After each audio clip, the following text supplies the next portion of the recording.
Hey everybody, Christian Rivera here, aka C Notes. Welcome to the C Note audio extravaganza. I just finished my day here on Wednesday at work all day. Pretty okay day. I didn't feel very productive, but today was kind of a planting the seeds kind of day. Having a lot of conversations, setting a lot of files up, setting up some sort of like storyboards that we have to work on, doing some of these Anchor audio logs here, and just kind of thinking about what I want to do in the future, the tweaks that I need to make to some music and things like that. And, sometimes it's okay to have a day like that where you're not, productivity is not necessarily measured on, checking off boxes, actually completing things. Sometimes it's about pushing things little by little and getting some of the progress done. Sometimes that feels just as good. For me, I like to do a lot of things in my head. I like to take the time to really soak in an idea or a project and really let it marinate.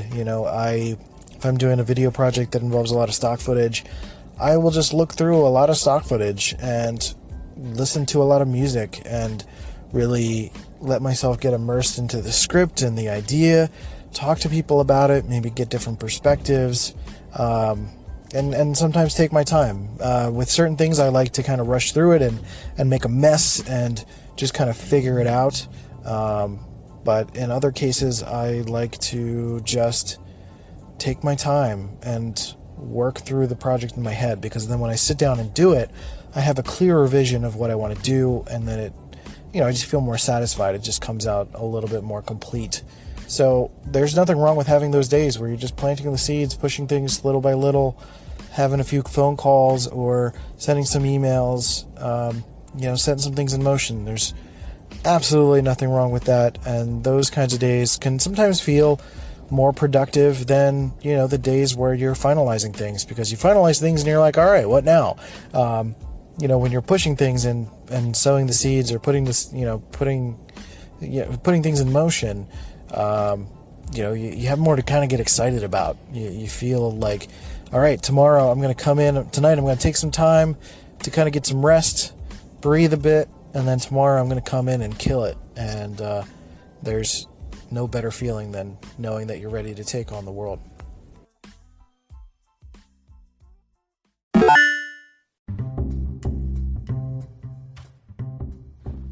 If you've been dying to start that podcast about doves, or about your favorite jacket, or about a long-lost love, or a murder mystery about a cat who murdered everybody, you can start it now on Spotify for podcasters. I've been on Anchor for a long time, and now it is officially Spotify for podcasters, and it has been a platform that has been growing for forever. And I love it, and I still use it to this day, and it has hosted this podcast for 500 plus episodes now. So I highly recommend it. It is free to use. Spotify for Podcasters lets you record and edit podcasts right from your phone or computer. So no matter what your setup is like, you can start creating today. I'm literally on my bed recording on the phone is on the bed, and I'm just talking, and it's not that complicated. And then you can distribute your podcast on Spotify and everywhere else that podcasts are heard. So video podcasts are available too if you want to show your pretty face and have people see you. And you can do all that too. So just do it. It's totally free. No catch. Give it a try. Spotify for podcasters. Let's go.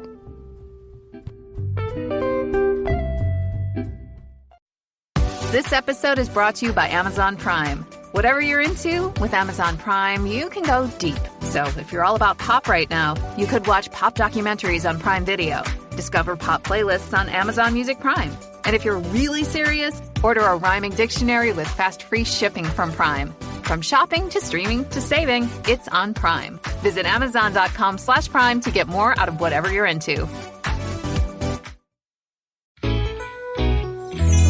Priceline presents Go to Your Happy Price. What's up? It's Kaylee Cuoco. When it comes to travel, we all have a happy place. You can see yourself already there. It's beautiful. It might be sunny and sandy for some, neon and urban for others, deserts or rainforests or hiking trails. With Priceline, you can get to your happy place for a happy price with deals you really can't find anywhere else. Like up to 60% off select hotels to Costa Rica or 5-star hotels for 2-star prices in Cabo.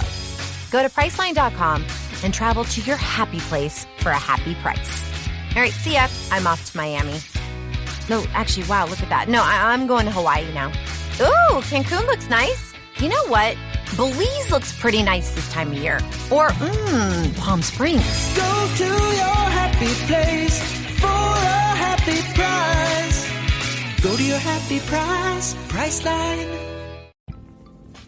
I really love the idea of audio content taking over the world more and more. Radio was a big deal when it first came out, of course, and it's really lasted the test of time. Radio has always been around, even though TV in different incarnations is kind of changing, and it's really just the vessel for how we listen to it. Now everything's on our phones, and with Anchor, we're kind of crossing this threshold of taking what we know about traditional radio and then turning it into this personal experience. I finally get to live this dream of kind of having my own radio station in a way. I get to talk about what I want to talk about. I can have people on and talk to them about stuff and really create a theme around my stuff, and then, play some music that fits with the tone of what I'm talking about. I think that sounds amazing, and I've always wanted to do something like that. So I'm really appreciative of Anchor for allowing me to do that. But Anchor is really the future. Not Anchor itself, but voice is really the future of what I feel is the most natural way for us to be. Honestly, I hate looking down at my phone. I hate the notion of being controlled by this little box in my pocket, that I'm staring at a screen, and it feels very unnatural to me to look down and be sucked into this thing. I really long for a world where that becomes obsolete, where the things that we want out of our phones are a little bit more integrated into our lives. I feel like voice is one of those things that is going to allow us to get a little bit closer to that place, whether it's Alexa or Google Home, voice search, things like Anchor, allowing us to do podcasts easier, and really getting to the point where voice algorithms can replace text algorithms. Essentially, Google is predicated on the idea that text is everywhere, so you can take that text and analyze it and put it into keywords and create searches for it and all of that stuff. When it becomes easier and easier to transcribe podcasts more accurately, we can have search based on that, and businesses can have more leeway, more ways to put their brand out there without having to be a writer. Essentially, in order to have a business these days, you have to be a writer in some sense. You have to be able to write descriptions, pick keywords, and do all those things. It would be amazing if I could just talk into this podcast, have it be transcribed, and those keywords are picked based on what I'm talking about. It's the most natural form of being, of sharing things. That's how we are as humans. We communicate by talking, and having machine learning understand the context of how we're speaking, understanding our emotions a little bit better in the way that we're speaking, will allow us to make that searchable, which I think would change the world, would change the way that we approach business. It would no longer be just text-based, it could be voice-based.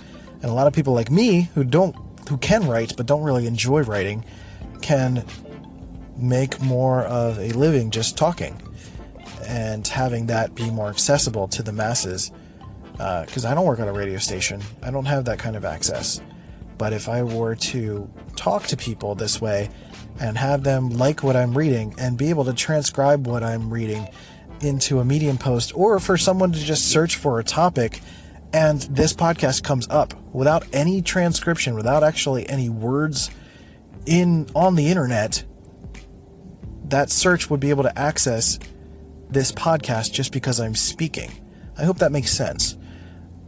That's really one of the big goals I would like to see happen in the world. I would love to see that shift, because We would have to look at our phone less. We would listen more, and we'd be able to search more with our voice and feel more confident that we can search with our voice and do more naturally, more things naturally, like speaking to people, speaking into our phone the way that we would speak to people, or speak into our watch. I think that would help with smartwatches too, and really make that more useful. So I'm hoping there's a world in the future that relies more on audio and less on screens and text.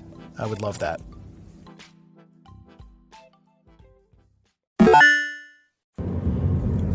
I think voice has always been in line with the future that we've always been dreaming of.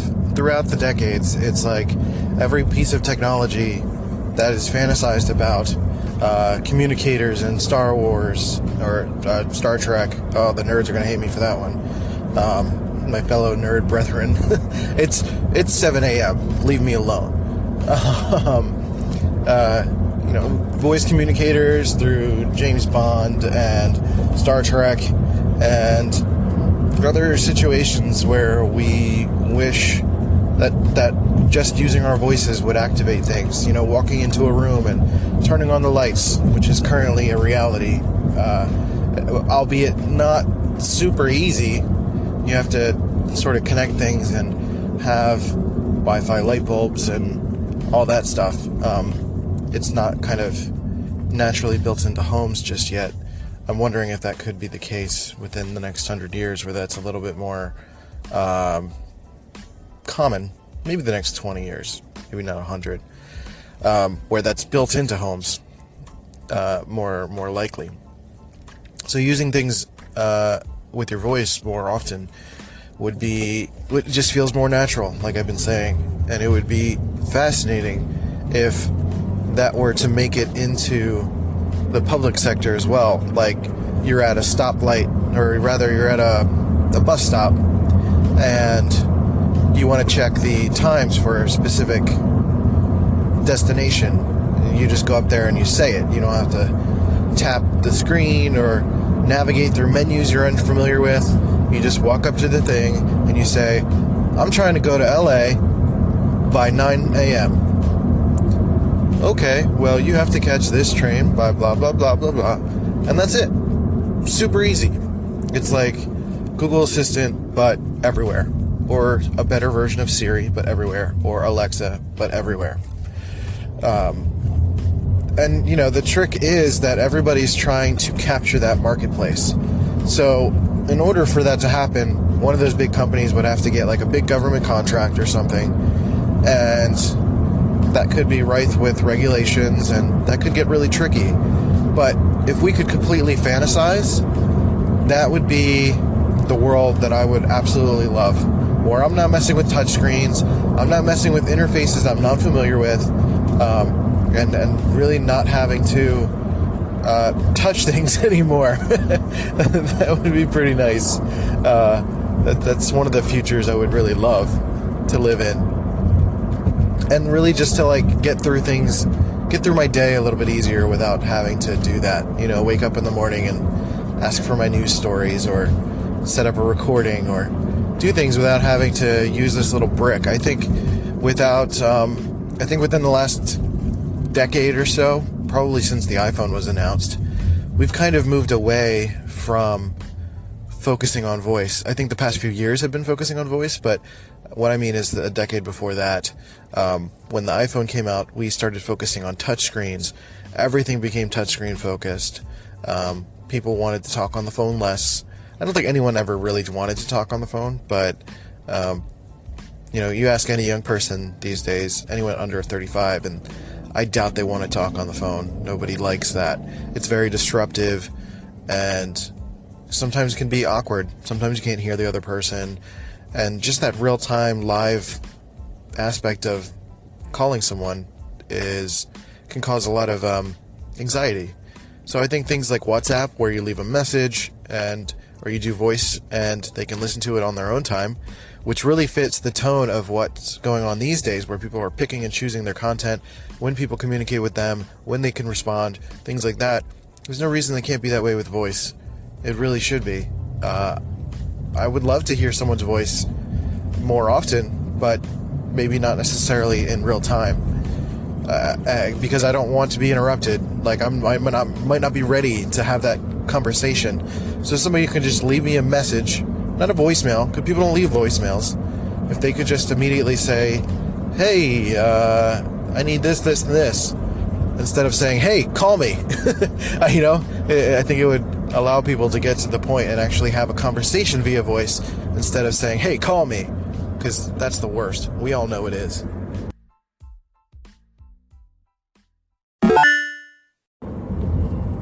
So I think it's pretty clear that I would absolutely love an all-voice future. I'm just tired of staring at screens and tapping things and having to go through menus I'm not familiar with. But I know there's big challenges that come with that. We have a couple players in the marketplace vying for attention between Amazon, Google, and Apple. That will be the big, most of the time competition. While it makes the marketplace stronger, it pushes companies to try new things and really push the services. I think the greater good of the people makes things fragmented. We don't necessarily have, you might not have one of these companies getting a government contract, or, you have to get the technology so far enough in the future that somebody who, or so, I guess, so simple or so commonly understood, you got to get like the APIs out there for someone who does have a government contract to be able to implement these things into more common, to make it more commonplace. Basically, you have to make the development of the technology as cheap as possible, and that likely won't happen for a very long time.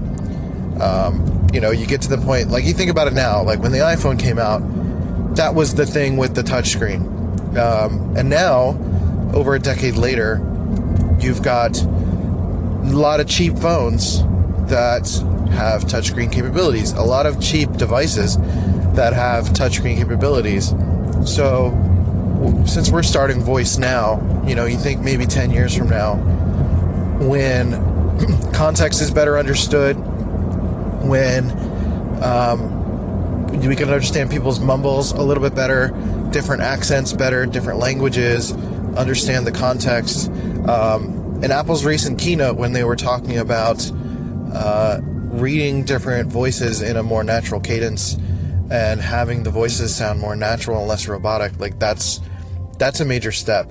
But that currently is technology that only Apple is using. So 10 years from now, hopefully, that becomes more easily created by companies who can produce things cheaper, but hopefully keep the same amount of quality. And we can just see that as more commonplace, in cars, in workplaces, at home, in public use places, like, train stations or bus stops, or situations where you need to get more information and, a person might not be available. And while, okay, I'm going to go on a little bit of a side rant. People are going to, obviously this is going to be a situation where people are concerned that it's going to take people's jobs, which is always the thing. The new technology is that people are always scared of change, and they're always scared of the thing taking over their job. Let me just say, having gone to plenty of train stations and bus stations in my life, there's already not a person there most of the time. They go on break, they go for a smoke break, and they're never there when you need them. They're in the back talking to somebody. They're already not doing their job. So I would rather have somebody there, an AI or some sort of Siri-like character that I can communicate with back and forth and get what I need. Now, the tricky thing is that the accuracy is just not there yet. You need to be able to say that I need to go to a train that takes me to LA by 5 o'clock. That needs to be accurate 99% of the time. Maybe not 100% for liability reasons, but 99% of the time it needs to be accurate. And that's one of the problems. That's why I don't use voice every single time, because it's not super accurate. It's been better. I can use Google and say, navigate home, and it works pretty quickly.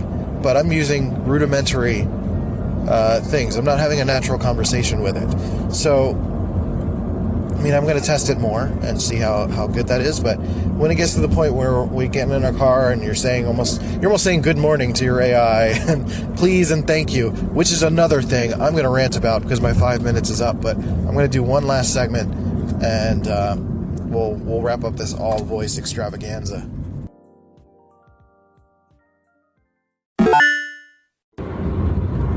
So the last thing I want to really say about using voice commands is that I think, and I think a lot of people would actually agree with this, is I would like Siri, Alexa, and Google to have to require please and thank you for all of its commands. I think subtlety in teaching manners would be nice, because I do it every time I do a command and they say here you go, and I'm like thank you or yes please. I think that should be a requirement, and not only is it useful for social and cultural reasons, but I think it would help to create a more specific command that